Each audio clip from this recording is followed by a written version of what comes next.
My friends, it is no secret that in these days, anxiety seems to have woven itself into the very fabric of human experience. Everywhere you turn, there is news of uncertainty, rising costs, unstable economies, shifting jobs, unpredictable futures. The world appears to be trembling, and with that trembling, many sensitive hearts begin to tremble as well. But I want you to understand something at the very outset. The anxiety you feel does not arise from circumstances. It arises from a false sense of self that has believed it is at the mercy of circumstances. You see, when you believe yourself to be a separate creature, living apart from God, depending upon external sources for security, for supply, for direction, then fear becomes inevitable. It is as natural for the separated sense of self to fear as it is for the sun to shine. But this fear does not belong to your true identity. Fear belongs only to the image that the world has taught you to be.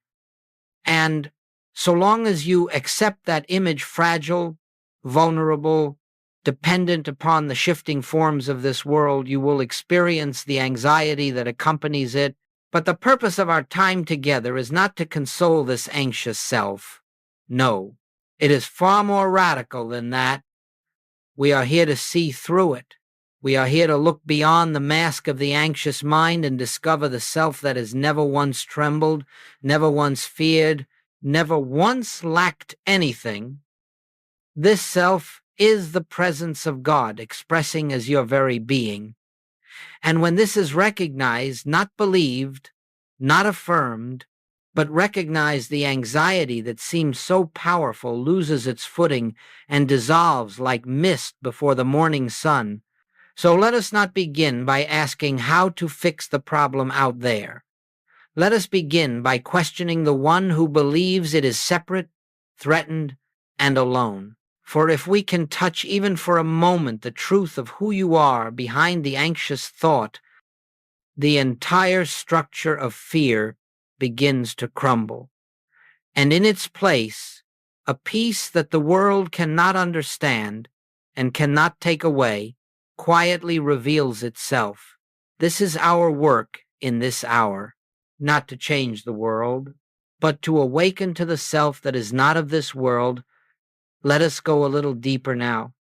If anxiety does not belong to your true self, then to whom does it belong? Joel Goldsmith often reminded us that the self which fears, the self which worries about tomorrow, the self which imagines itself threatened or abandoned, is not your real identity at all. It is a picture, an image formed in consciousness through centuries of collective belief, through education, culture, habit, and memory. It is the mortal self, the sense of existence that lives under the law of cause and effect, believing itself to be separate from God. This false sense of self stands at the center of human suffering, for it looks out upon a world it does not understand and imagines it must struggle to survive. It depends upon outer resources for strength, outer conditions for security, outer relationships for approval, outer signs for reassurance. And because outer things are always changing, this self is always afraid, always waiting for the next problem, the next loss, the next disappointment, always defensive, always grasping, always seeking a stability that the world can never provide. But this frightened self is not you. It is only a bundle of conditioned thoughts. It has no life in God, no anchor in reality, no permanence whatsoever. And yet, because you have accepted it as yourself, you experience its fear as if it were your own.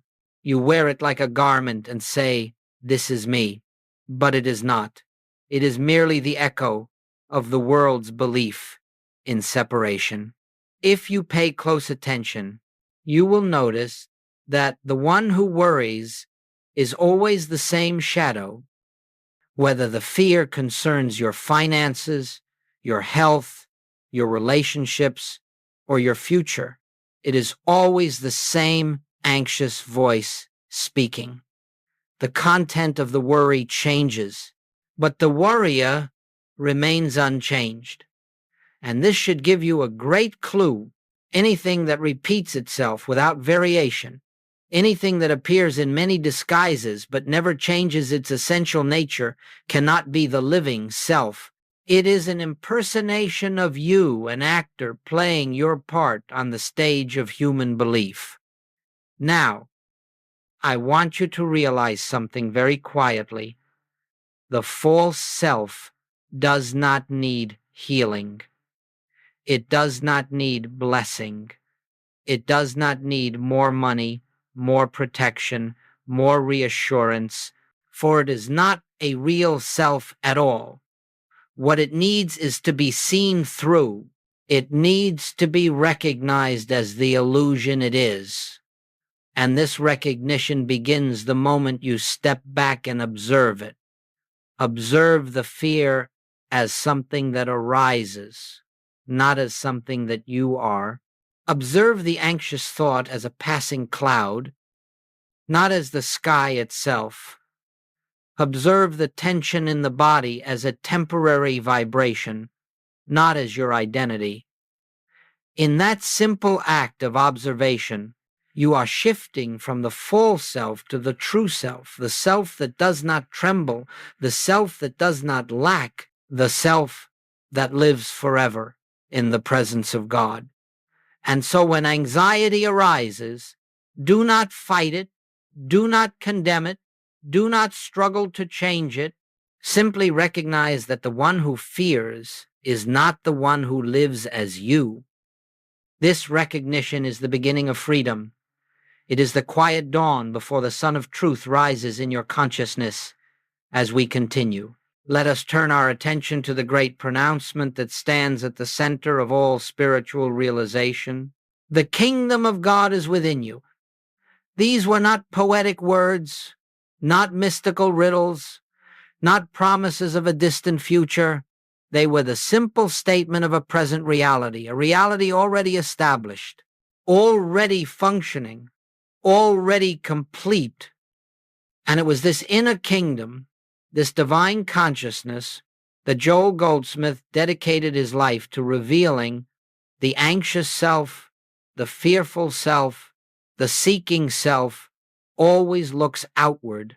It looks to salaries, to savings, to doctors, to relationships, to opinions, to circumstances, and believes that in these external forms it will find stability. It searches the far horizon for signs of assurance, for evidence that the world will be kind, that life will cooperate. But the kingdom is not on the horizon. It is not in the circumstances. It is not in the future. It is not in the world. The kingdom is within the very presence of God, expressing itself as your consciousness.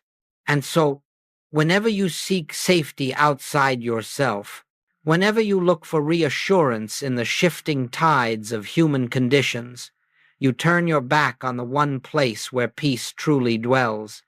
You are like the man who stands in the blazing sunlight and asks, "Where is the light?"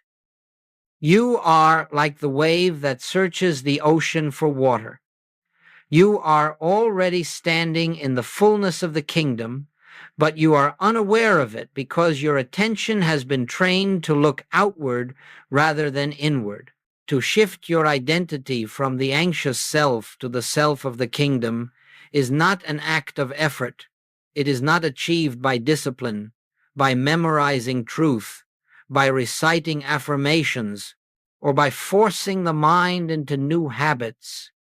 It is a gentle turning, a quiet resting, a simple recognition of what already is.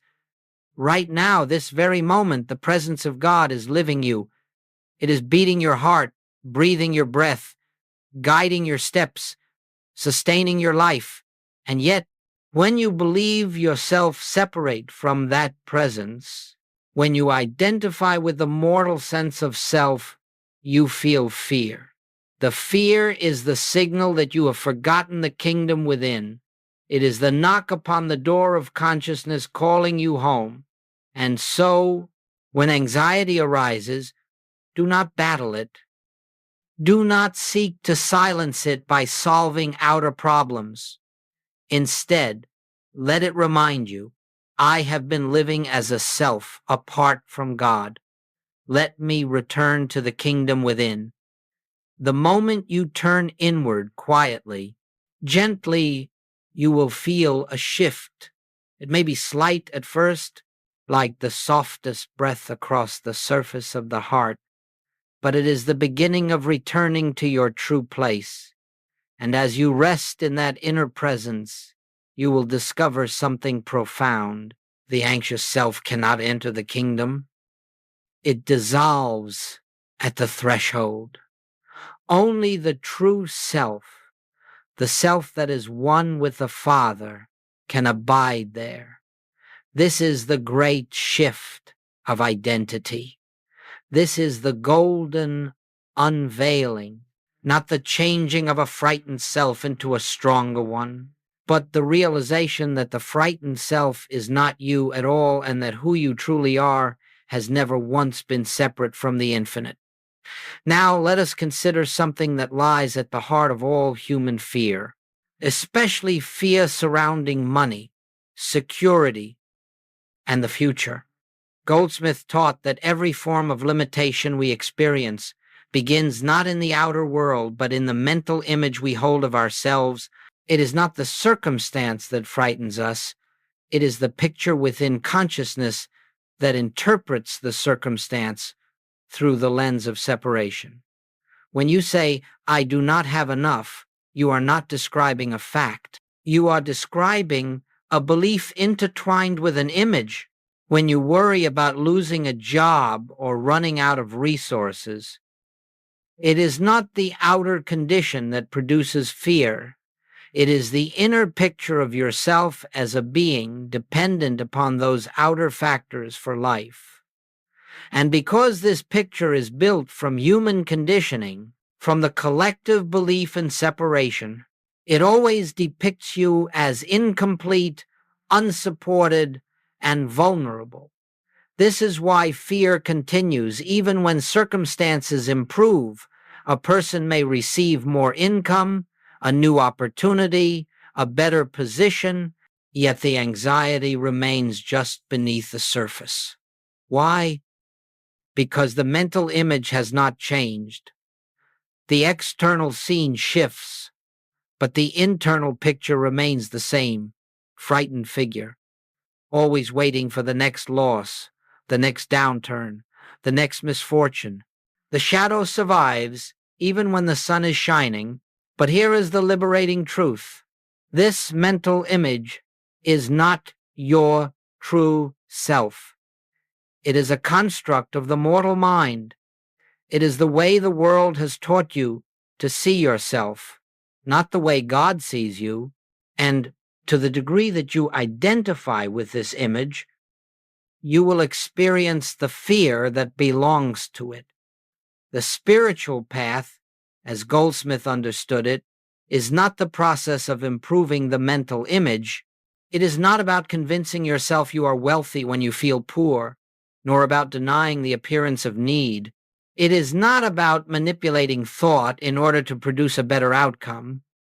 All such efforts only reinforce the belief that the mental image is real and must be corrected. No, the spiritual way is entirely different.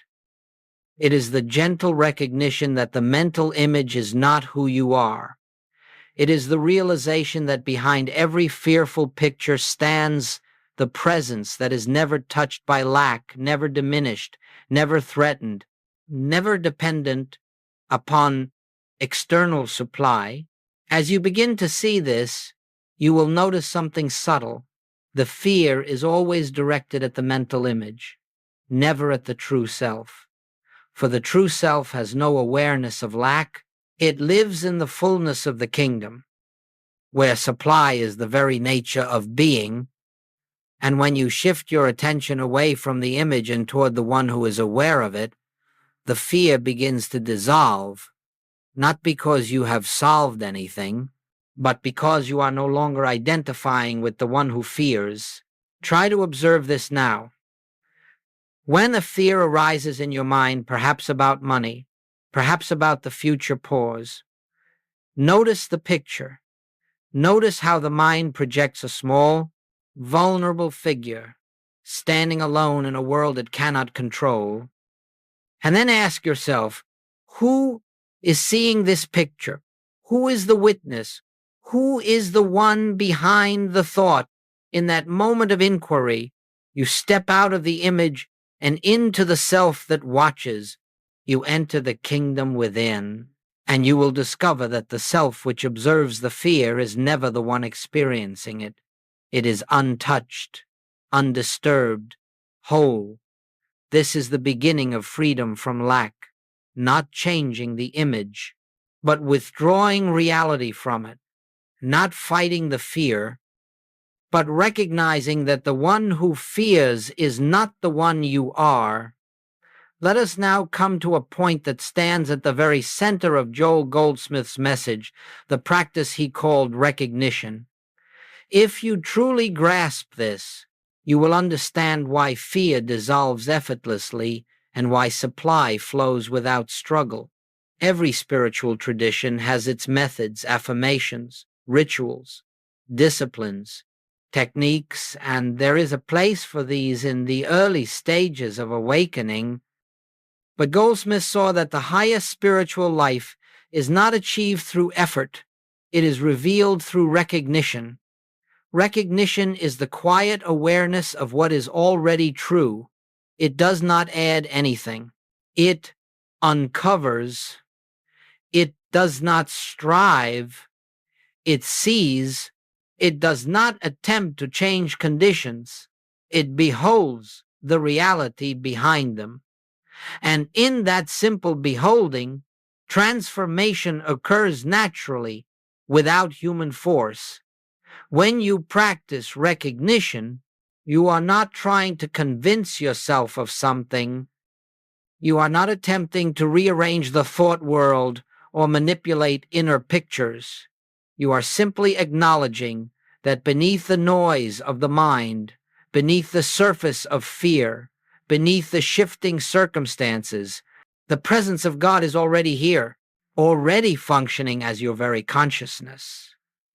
This is why Goldsmith taught that recognition is not a technique, it is a state of awareness. It is the acknowledgement that I and the Father are one, not as a theological statement, but as the living truth of your being. And once you begin to feel this, even faintly, fear loses its authority. For example, when an anxious thought arises, you do not fight it, you do not push it away, you do not reason with it. Instead, you step inward and quietly recognize this fear does not belong to the self that I am. The presence that lives as me is untouched. In that moment, the fear begins to fade not because you have overcome it, but because you have withdrawn belief from it. You have recognized the one who stands behind it. And when a thought of lack appears, I may not have enough. What will I do next month? You do not attempt to imagine abundance or think positive thoughts. You simply rest in the awareness. Infinite supply is my nature because I live in God, and God lives as me. You are not calling supply to you. You are recognizing that supply is the activity of your own being. It cannot be added, and it cannot be taken away. This is the great secret. The moment you stop trying to make truth do something for you, truth begins to reveal what has already been done. Struggle ends, effort ends. The anxious mind grows silent because it no longer believes it carries the burden of living. Recognition is not a practice you do for hours. It is a moment-by-moment returning, a gentle turning inward whenever fear tries to claim you, a soft remembrance that your life is the life of God expressing as individual being. You will find that as this recognition deepens, you begin to live with a new kind of peace, a peace not dependent upon circumstances, a peace untouched by lack or change. It is not something you manufacture. It is simply the natural state of the one who knows its true identity. Recognition transforms because it reveals, and what it reveals is the presence that has been with you from the beginning, asking only to be acknowledged. Let us move now into one of the most liberating discoveries you will ever make on the spiritual path.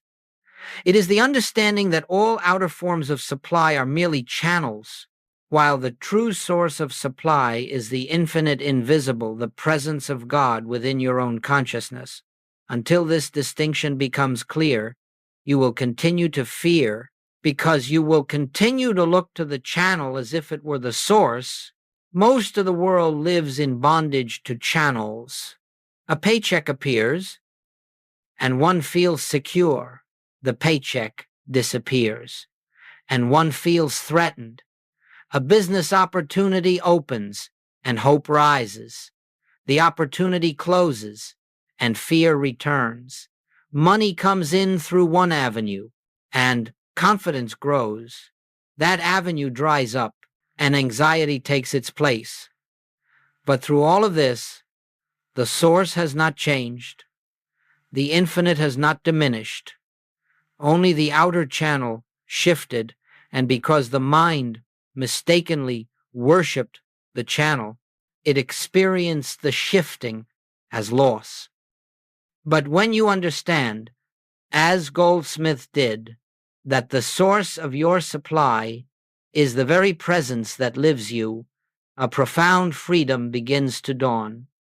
You realize that spirit is forever expressing itself as form, and that forms may come and go, but the activity of the infinite remains uninterrupted.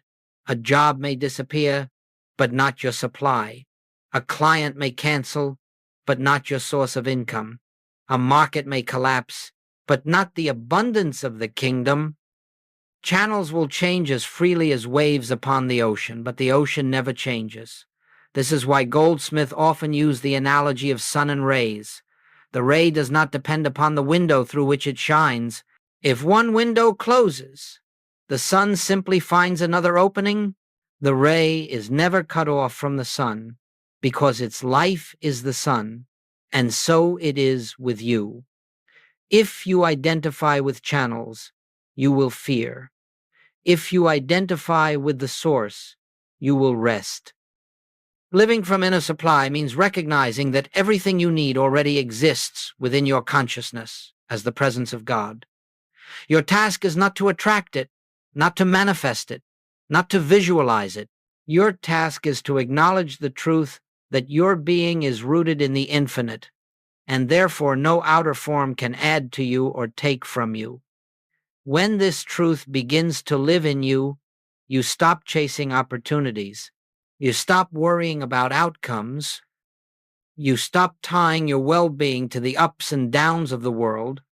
Instead, you live in a quiet assurance that whatever is necessary for the fulfillment of your purpose will appear at the right time through the right channels, without strain or fear, and you will discover something remarkable. When you are no longer hypnotized by the outer channels, new channels begin to open channels.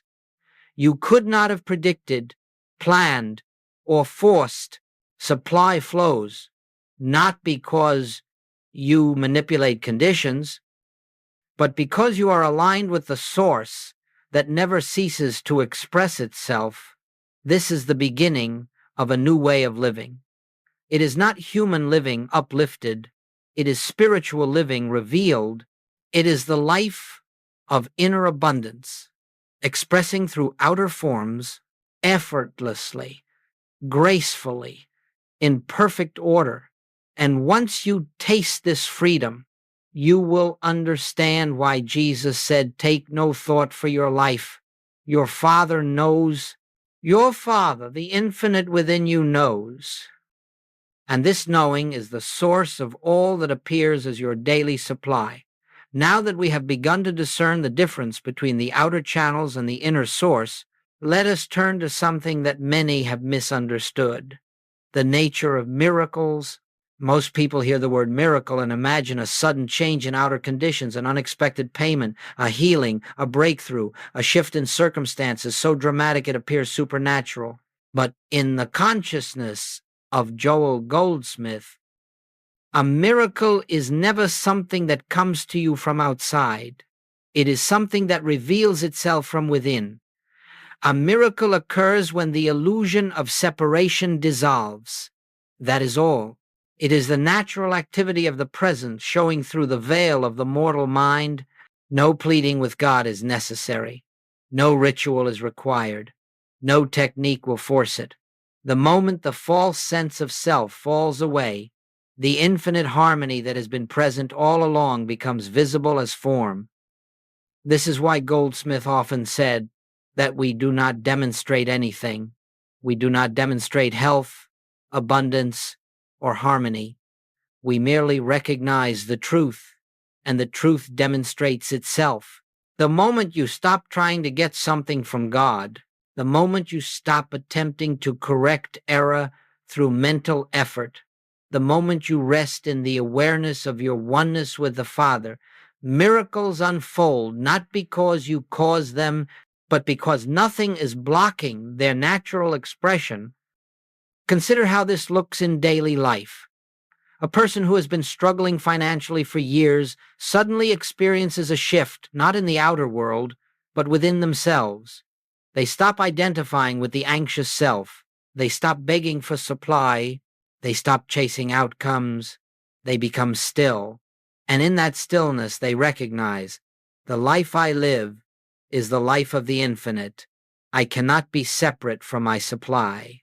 Very quietly, something changes. Fear begins to lose its grip. Restlessness fades. A sense of sufficiency rises, not because the bank account has changed, but because the inner image has. And then, without planning or manipulating, opportunities appear. New channels open. Unexpected support arrives. People step forward. Circumstances align. But remember, these outer events are not the miracle. They are simply the form that the miracle takes. The miracle happened the moment you shifted consciousness. Everything else was just the natural outworking of that inner transformation. The same is true for healing. A person may carry fear in their body for many years.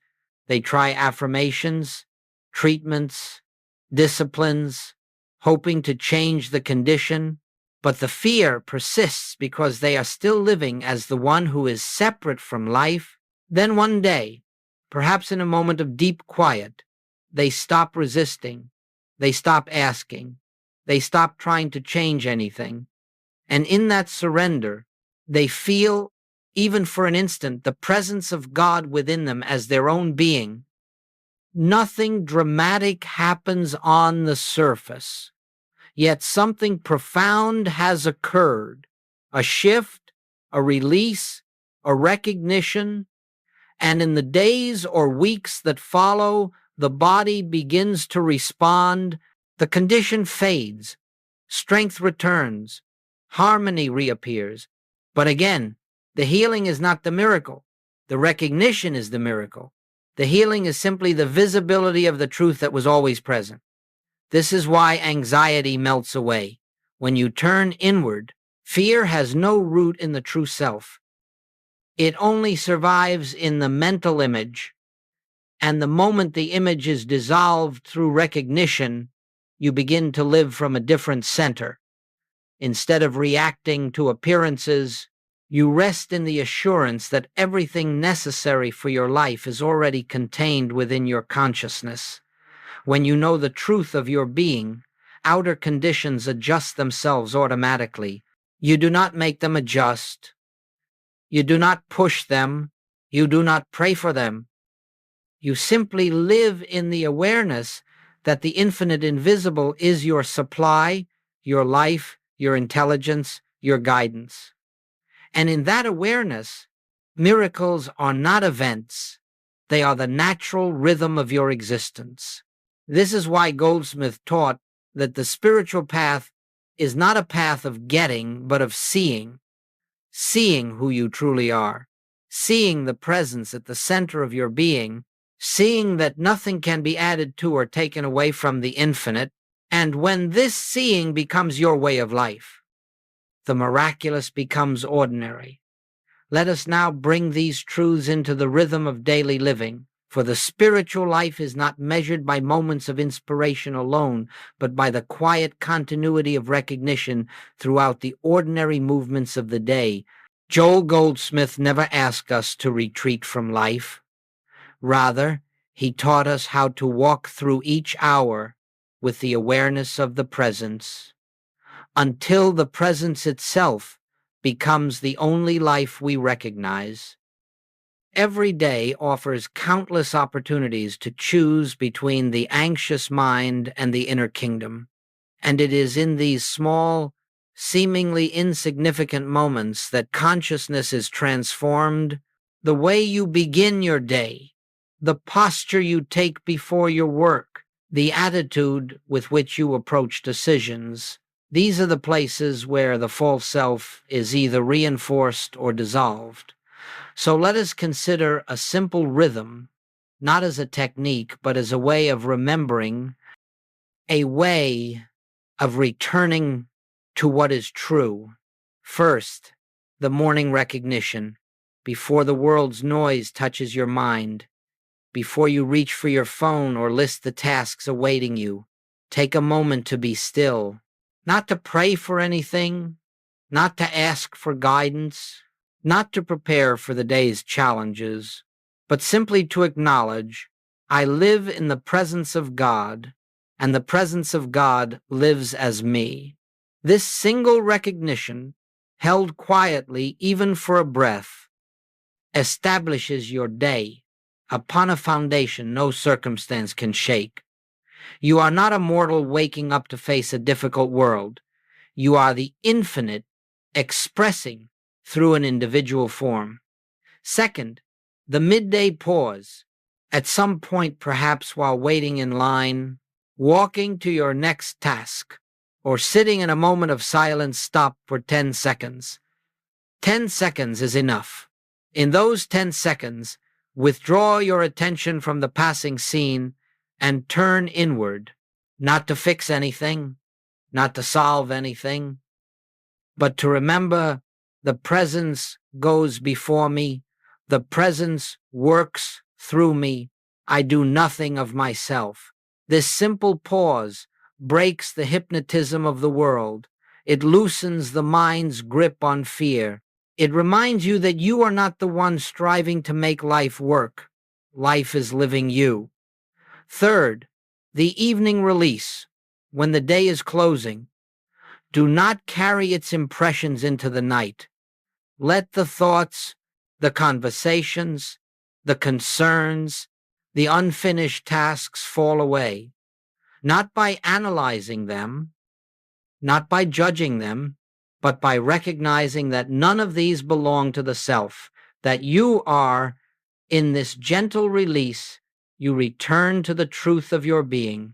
You rest in the awareness. God is the life of this day. God is the life of this night. Nothing real can be lost. This release is not merely psychological rest, it is spiritual rest. It allows the subconscious fears and tensions accumulated during the day to dissolve in the presence. Now, understand something important. This rhythm is not meant to create spiritual results. It is not meant to bring supply, healing, or protection. It is simply a way of shifting your identification from the anxious self to the self of God. And when that shift occurs, supply follows, Healing follows. Guidance follows not because you sought them, but because you stopped resisting their natural flow. There is one more aspect of this rhythm, perhaps the most significant of all. Whenever fear arises, whenever a startling thought enters your mind, whenever the familiar tightening of anxiety begins to take hold, do not attempt to calm yourself by reasoning or positive thinking. Instead, step back and recognize this fear belongs to a self I am no longer identifying with. Then turn inward quietly, gently, and remember the presence. Do not try to change the fear. Do not resist it. Let it be. And rest in what is true. This is the presence before panic way of living. It is the conscious decision to return to God before you return to fear. And each time you choose the presence, the false self loses a little of its authority. Over time, you will find that fear approaches you less often. And when it does arise, it passes through you as lightly as a shadow across a wall. This is not discipline. This is devotion, the devotion to truth as your only reality. And now, as we come toward the close of our time together, let us gather all that has been revealed into one simple living recognition. Everything we have explored, anxiety, supply, miracles, inner rhythm, comes down to this. Your true self has never been separate from God. All fear arises from forgetting this. All peace arises from remembering it. You do not need to fight the anxious self. You do not need to improve it, purify it, or make it worthy. That self is not you. It is only the shadow cast by the belief in separation. The moment you turn from it, not through effort, but through recognition, you discover the one who has been present all along, the self that lives in the kingdom and expresses the kingdom. The presence within you is not something you must seek. It does not appear because you practice long or pray intensely. It is here because it is your very being. You cannot escape it any more than a wave can escape the ocean.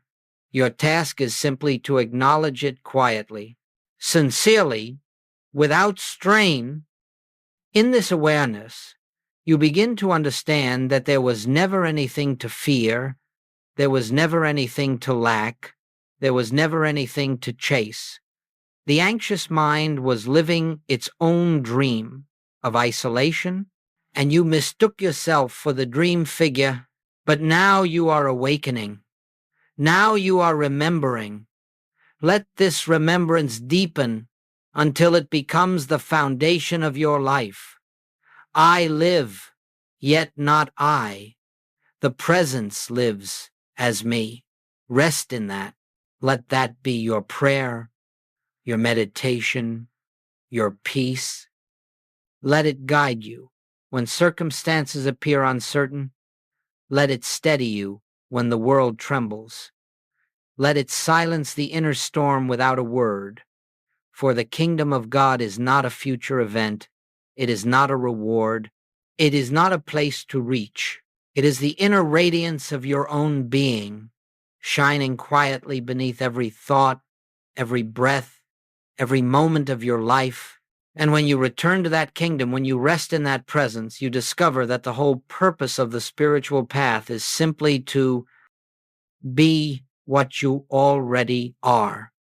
So let this truth go with you now, not as an idea, but as a living realization. Wherever you walk, the presence walks. Whatever you face, the presence faces. Whatever you need, the presence provides, and whatever you fear dissolves the moment you turn inward. And remember, I and the Father are one. There is no separation. In that recognition, your search ends, and your real life, your life rooted in the infinite, begins